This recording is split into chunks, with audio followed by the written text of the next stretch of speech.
O século XII testemunhou uma das confrontações familiares mais dramáticas e politicamente consequentes da história medieval europeia, quando Henrique II Plantageneto, um dos mais poderosos monarcas de sua época, publicamente denunciou seu próprio filho Ricardo como indigno de herdar o trono da Inglaterra.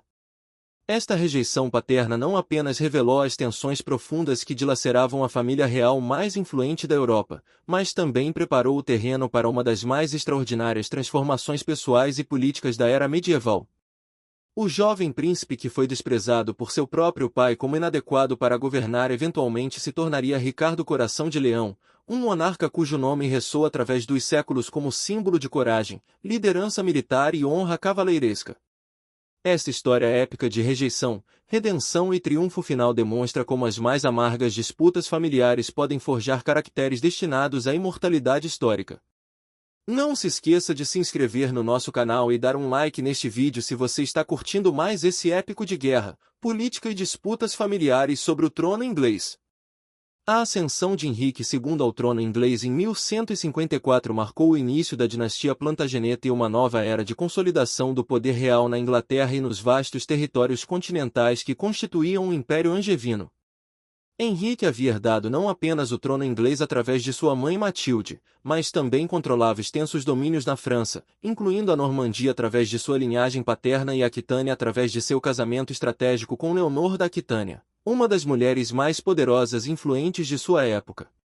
Este vasto império territorial, que se estendia desde a fronteira escocesa até os Pirineus, fazia de Henrique II teoricamente mais poderoso que o próprio rei da França, mas também criava enormes desafios administrativos e políticos que exigiam constante vigilância e habilidade diplomática para manter a coesão. A personalidade de Henrique II era marcada por uma combinação única de genialidade política, energia física excepcional e um temperamento notoriamente explosivo que o tornava tanto temido quanto respeitado por seus contemporâneos.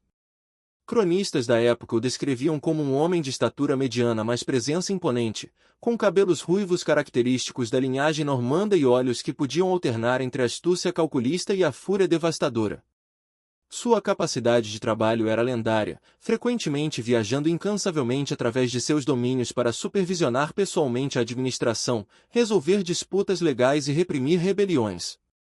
Esta dedicação obsessiva ao governo eficiente trouxe estabilidade e prosperidade aos seus territórios, mas também criava expectativas extremamente altas para seus filhos, que eram vistos não apenas como herdeiros, mas como extensões de sua própria autoridade real.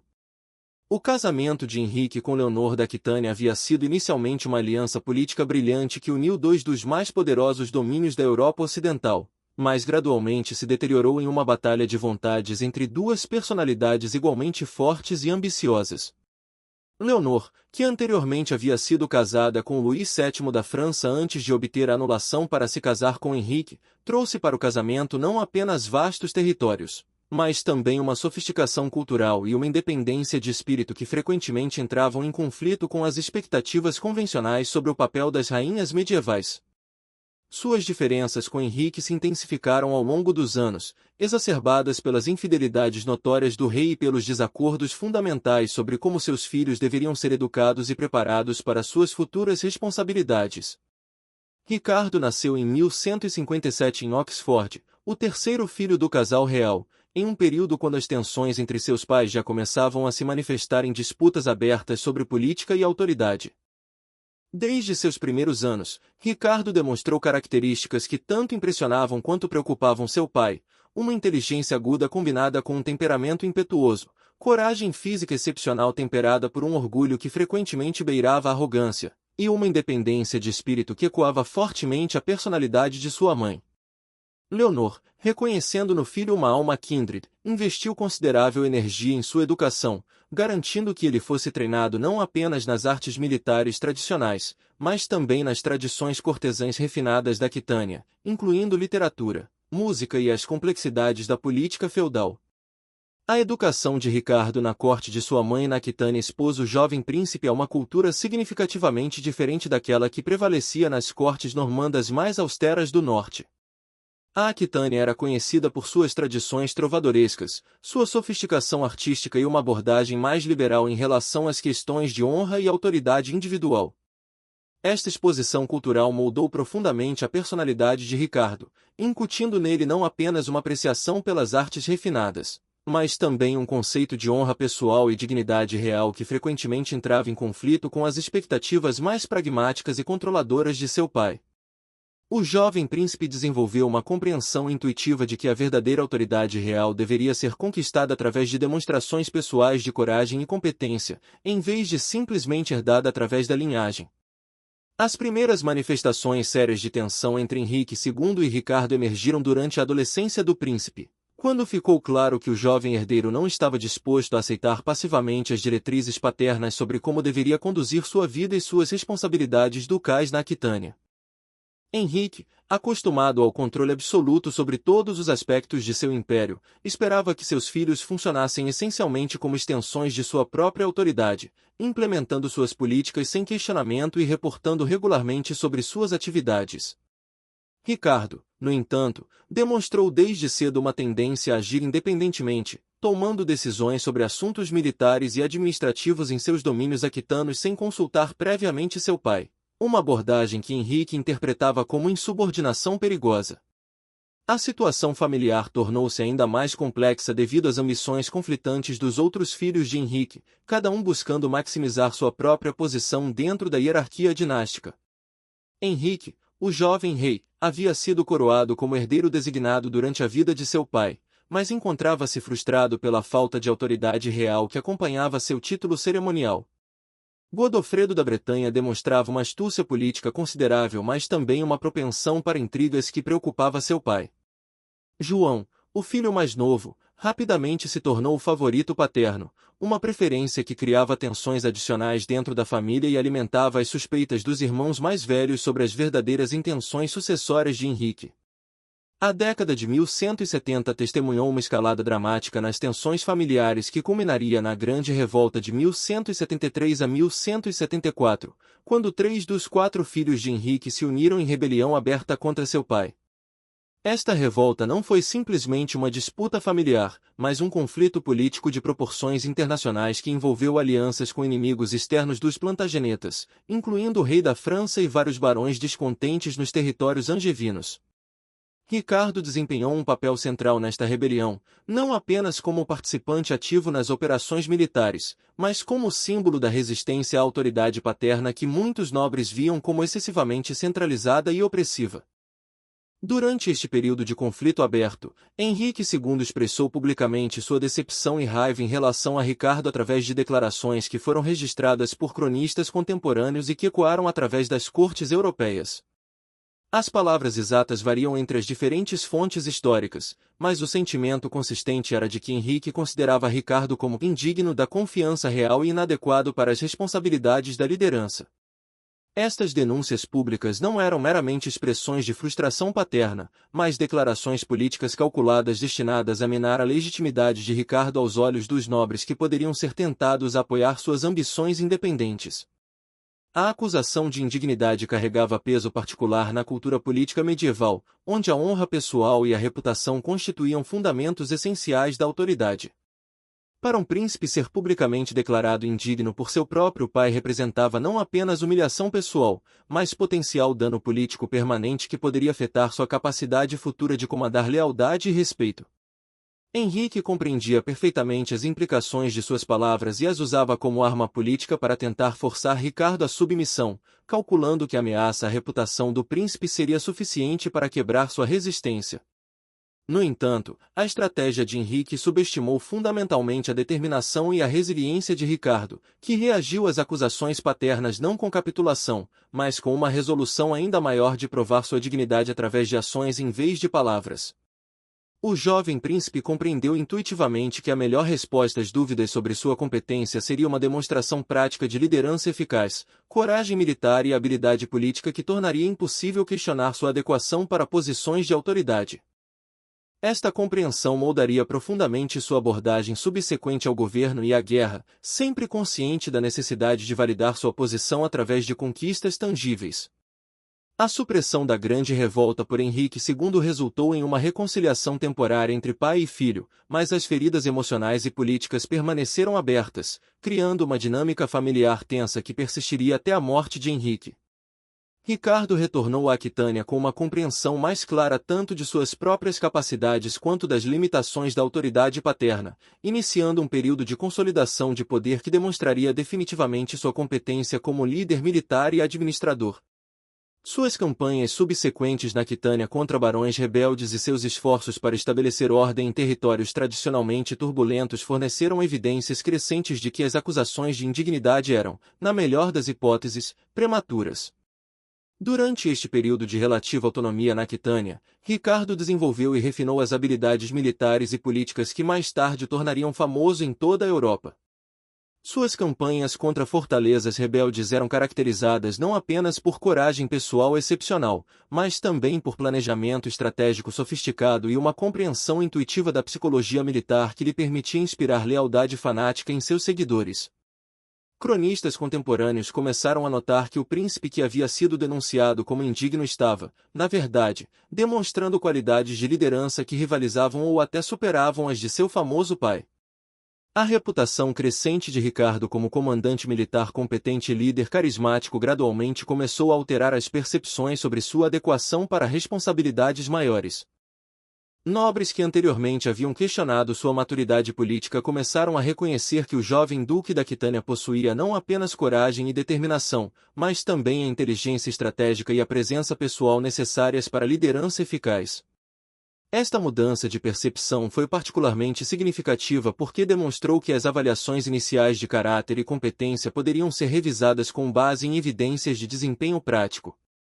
As mortes prematuras de Henrique, o jovem rei, em 1183 e de Godofredo da Bretanha em 1186 alteraram dramaticamente a dinâmica sucessória dentro da família Plantageneta, elevando Ricardo à posição de herdeiro presuntivo do Império Angevino. Esta mudança de status criou novas pressões e oportunidades, mas também intensificou as tensões com Henrique II, que aparentemente havia desenvolvido uma preferência crescente por João e demonstrava relutância em reconhecer formalmente as pretensões sucessórias de Ricardo. A recusa de Henrique em confirmar publicamente Ricardo como seu herdeiro foi interpretada por muitos observadores como uma continuação da campanha paterna para minar a legitimidade do príncipe. A situação política tornou-se ainda mais complexa devido ao relacionamento em desenvolvimento entre Ricardo e Felipe Augusto da França, que havia recentemente assumido o trono francês e estava determinado a explorar qualquer fraqueza na unidade plantageneta para avançar os interesses franceses. Felipe reconheceu que o apoio a Ricardo contra Henrique II poderia servir aos objetivos franceses de fragmentar o poder angevino, e começou a cultivar uma aliança com o príncipe descontente que eventualmente se provaria fatal para as ambições de Henrique de manter o controle total sobre seus domínios. A aliança entre Ricardo e Felipe Augusto representou uma escalação dramática no conflito entre pai e filho, transformando o que havia começado como uma disputa familiar em uma crise internacional que ameaçava a estabilidade de todo o sistema político da Europa Ocidental. Henrique II encontrou-se enfrentando não apenas a rebelião de seu próprio filho, mas uma coalizão hostil que incluía o rei da França e vários barões descontentes que viam na divisão plantageneta uma oportunidade para avançar seus próprios interesses. A ironia da situação não estava perdida em observadores contemporâneos. O filho que havia sido denunciado como indigno havia conseguido formar uma aliança internacional que efetivamente desafiava o poder de um dos monarcas mais formidáveis da Europa. As campanhas militares que se seguiram demonstraram definitivamente que as acusações de incompetência contra Ricardo haviam sido fundamentalmente equivocadas. Suas operações contra as forças leais a seu pai foram caracterizadas por planejamento estratégico sofisticado, execução tática brilhante e uma capacidade de inspirar seus seguidores que impressionou até mesmo seus inimigos. A competência militar demonstrada por Ricardo durante este período não apenas validou suas pretensões à liderança, mas também estabeleceu sua reputação como um dos comandantes mais formidáveis de sua geração. A morte de Henrique II em julho de 1189, em circunstâncias que muitos interpretaram como resultado direto do estresse causado pelos conflitos com Ricardo, marcou o fim de uma era e o início de uma nova fase na história da monarquia inglesa. Ricardo, agora rei tanto na teoria quanto na prática, enfrentou o desafio de provar que poderia não apenas vencer guerras contra seu pai, mas também governar efetivamente o vasto império que havia herdado. As primeiras decisões de seu reinado seriam cruciais para estabelecer se o príncipe que havia sido considerado indigno poderia efetivamente transcender as limitações percebidas e se tornar um monarca verdadeiramente excepcional. A coroação de Ricardo em Westminster Abbey em setembro de 1189 foi muito mais que uma cerimônia tradicional. Representou uma vindicação simbólica de um homem que havia passado anos provando sua dignidade contra as dúvidas expressas por sua própria família. A magnificência da cerimônia e o entusiasmo da multidão que se reuniu para testemunhar o evento demonstraram que, qualquer que tivesse sido a opinião de Henrique II sobre seu filho, o povo inglês estava preparado para aceitar Ricardo como seu rei legítimo. Este apoio popular seria crucial nos anos desafiadores que se seguiriam, quando Ricardo embarcaria em empreendimentos que testariam não apenas sua coragem pessoal, mas também sua capacidade de manter a lealdade de seus súditos durante longos períodos de ausência. A decisão de Ricardo de participar na Terceira Cruzada representou tanto uma oportunidade quanto um risco calculado. Por um lado, a cruzada oferecia uma chance de demonstrar suas credenciais como líder cristão e guerreiro, potencialmente silenciando para sempre qualquer questionamento sobre sua dignidade ou competência. Por outro lado, a ausência prolongada da Inglaterra criaria oportunidades para inimigos domésticos, particularmente seu irmão João, explorarem sua ausência e potencialmente minarem sua autoridade. A decisão de prosseguir com a cruzada, apesar desses riscos, demonstrou tanto a confiança de Ricardo em suas próprias habilidades quanto sua compreensão de que a grandeza real requeria empreendimentos que transcendessem considerações puramente práticas. Os preparativos para a cruzada revelaram aspectos da personalidade e capacidades de Ricardo que validaram completamente sua adequação para a liderança real. Sua habilidade em organizar recursos financeiros massivos através de taxação inovadora, vendas de cargos e outras medidas demonstrou sofisticação administrativa que seus críticos não haviam antecipado. Sua capacidade de formar alianças com outros monarcas europeus, particularmente Filipe Augusto da França, mostrou habilidades diplomáticas que transcendiam sua reputação anterior como principalmente um guerreiro. Mais importante, sua habilidade em inspirar milhares de homens a seguirem em uma jornada perigosa para terras distantes demonstrou qualidades de liderança carismática que mesmo Henrique II teria de reconhecer como excepcionais. A participação de Ricardo na Terceira Cruzada estabeleceu definitivamente sua reputação como um dos grandes líderes militares de sua época e, por extensão, validou completamente sua dignidade como rei. Suas conquistas no Oriente Médio, incluindo a captura de Chipre, o papel crucial no cerco de Acre e a vitória decisiva na Batalha de Arsuf, demonstraram não apenas coragem pessoal, mas também genialidade estratégica e capacidade de comando que impressionaram aliados e inimigos igualmente. As negociações com Saladino mostraram sofisticação diplomática e compreensão cultural que contrastavam agudamente com as acusações anteriores de impulsividade e falta de julgamento político. O impacto da participação de Ricardo na cruzada transcendeu suas conquistas militares imediatas para estabelecer sua reputação como um dos grandes reis da cristandade. Cronistas em toda a Europa celebraram suas conquistas, trovadores compuseram canções sobre sua coragem, e sua fama se espalhou muito além das fronteiras de seus próprios domínios. Esta celebração internacional de suas conquistas representou uma vindicação completa das acusações de indignidade que haviam sido feitas contra ele, demonstrando que o julgamento de Henrique II havia sido fundamentalmente equivocado. O retorno de Ricardo à Europa e sua subsequente captura e aprisionamento na Áustria criaram uma nova crise que testaria tanto sua resiliência pessoal quanto a lealdade de seus súditos. A forma como ele lidou com o cativeiro, mantendo sua dignidade real mesmo em circunstâncias humilhantes, demonstrou maturidade e força de caráter que impressionaram até mesmo seus captores. Mais importante, a resposta de seus súditos ingleses à sua captura, incluindo os esforços heróicos de sua mãe Leonor para arrecadar o resgate massivo exigido para sua libertação, demonstrou que ele havia conseguido conquistar a lealdade e o respeito que são as marcas distintivas de um grande rei. A libertação de Ricardo e seu retorno triunfante à Inglaterra em 1194 marcaram o início da fase final de sua vindicação contra as acusações de indignidade. Sua habilidade em rapidamente restaurar ordem no reino, esmagar a rebelião de João, e restaurar a autoridade real demonstrou competência administrativa e política que complementava perfeitamente suas habilidades militares já estabelecidas. O fato de que ele conseguiu reconquistar a lealdade até mesmo daqueles que haviam apoiado João durante sua ausência demonstrou qualidades de liderança e magnanimidade que são características dos verdadeiramente grandes monarcas. Os anos finais do reinado de Ricardo foram marcados por um reconhecimento crescente, tanto doméstico quanto internacional, de que ele havia transcendido completamente as limitações que seu pai havia percebido nele. Suas campanhas subsequentes na França contra Felipe Augusto demonstraram que ele havia amadurecido não apenas como guerreiro, mas como estrategista político capaz de equilibrar múltiplas considerações e objetivos. Sua morte em 1199, enquanto sitiava o castelo de Châlons-Chabrol, foi amplamente lamentada como a perda de um dos grandes reis de sua época. A transformação de Ricardo de um príncipe considerado indigno por seu próprio pai em um dos monarcas mais celebrados da história inglesa representa uma das mais notáveis histórias de redenção pessoal e vindicação na história medieval. Sua jornada demonstra que os julgamentos iniciais sobre caráter e competência podem ser dramaticamente revisados através de demonstrações práticas de liderança, coragem e sabedoria. Mais importante, sua história ilustra como as adversidades e críticas, mesmo quando vêm de fontes tão íntimas quanto a família, podem servir como catalisadores para a grandeza em vez de obstáculos para o sucesso.